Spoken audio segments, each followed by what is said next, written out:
for the plough. For the ox is the poor man's slave. The family is the association established by nature for the supply of men's everyday wants, and the members of it are called by Charondas companions of the cupboard, and by Epimenides, the Cretan, companions of the manger. But when several families are united, and the association aims at something more than the supply of daily needs, the first society to be formed is the village, and the most natural form of the village appears to be that of a colony from the family, composed of the children and grandchildren, who are said to be suckled with the same milk. And this is the reason why Hellenic states were originally governed by kings, because the Hellenes were under royal rule before they came together, as the barbarians still are. Every family is ruled by the eldest, and therefore in the colonies of the family the kingly form of government prevailed, because they were of the same blood. As Homer says, each one gives law to his children and to his wives. For they lived dispersedly, as was the manner in ancient times. Wherefore men say that the gods have a king, because they themselves either are or were in ancient times under the rule of a king, for they imagine not only the forms of the gods, but their ways of life to be like their own. When several villages are united in a single complete community, large enough to be nearly or quite self-sufficient, the state comes into existence, originating in the bare needs of life and continuing in existence for the sake of a good life. And therefore, if the earlier forms of society are natural, so is the state, for it's the end of them, and the nature of a thing is its end. For what each thing is when fully developed, we call its nature, whether we're speaking of a man, a horse, or a family. Besides, the final cause and end of a thing is the best, and to be self-sufficing is the end and the best. Hence it's evident that the state is a creation of nature, and that man is by nature a political animal, and he who by nature and not by mere accident is without a state is either a bad man or above humanity. He's like the tribeless, lawless, hearthless one whom Homer denounces. The natural outcast is forthwith a lover of war. He may be compared to an isolated piece at draughts. Now that man is more of a political animal than bees, or any other gregarious animals, is evident. Nature, as we often say, makes nothing in vain, and man is the only animal whom she is endowed with the gift of speech.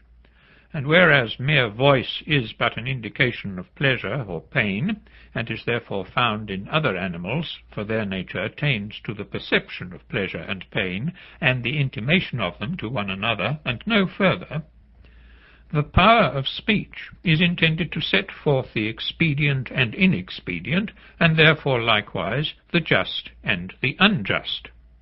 And it's a characteristic of man that he alone has any sense of good and evil, of just and unjust, and the like, and the association of living beings who have this sense makes a family and a state. Further, the state is by nature clearly prior to the family and to the individual, since the whole is of necessity prior to the part.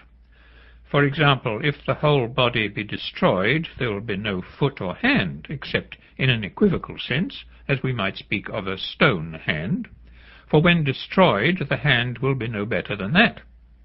But things are defined by their working and power, and we ought not to say that they are the same when they no longer have their proper quality, but only that they have the same name. The proof that the state is a creation of nature and prior to the individual is that the individual, when isolated, is not self-sufficing, and therefore he's like a part in relation to the whole. But he who's unable to live in society, and who has no need because he is sufficient for himself, must be either a beast or a god. He is no part of a state. A social instinct is implanted in all men by nature, and yet he who first founded the state was the greatest of benefactors. For man, when perfected, is the best of animals, but when separated from law and justice, he's the worst of all, since armed injustice is the more dangerous, and he's equipped at birth with arms meant to be used by intelligence and virtue, which he may use for the worst ends. Wherefore, if he have not virtue, he's the most unholy and the most savage of animals, and the most full of lust and gluttony. But justice is the bond of men in states, for the administration of justice, which is the determination of what is just, is the principle of order in political society. Seeing then that the state is made up of households, before speaking of the state we must speak of the management of the household. The parts of household management correspond to the persons who compose the household, and a complete household consists of slaves and free men. Now we should begin by examining everything in its fewest possible elements, and the first and fewest possible parts of a family are master and slave, husband and wife, father and children. We have therefore to consider what each of these three relations is and ought to be. I mean the relation of master and servant. The marriage relation, the conjunction of man and wife, has no name of its own. And thirdly, the procreative relation. This also has no proper name. And there's another element of a household, the so-called art of getting wealth, which according to some is identical with household management, according to others a principal part of it. The nature of this art will also have to be considered by us. Let's first speak of master and slave, looking to the needs of practical life, and also seeking to attain some better theory of their relation than exists at present. For some are of opinion that the rule of a master is a science, and that the management of a household and the mastership of slaves and the political and royal rule, as I was saying at the outset, are all the same.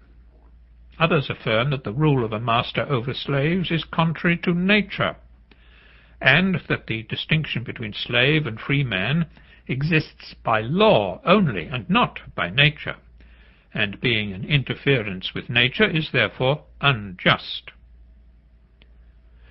Property is a part of the household, and the art of acquiring property is a part of the art of managing the household.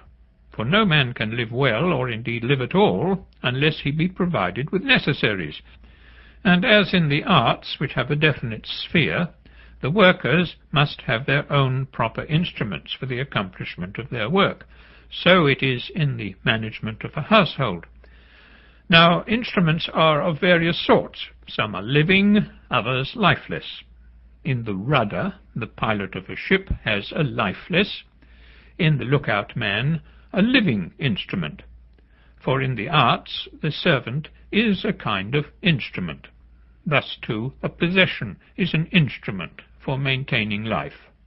And so, in the arrangement of the family, a slave is a living possession, and property a number of such instruments, and the servant is himself an instrument which takes precedence of all other instruments.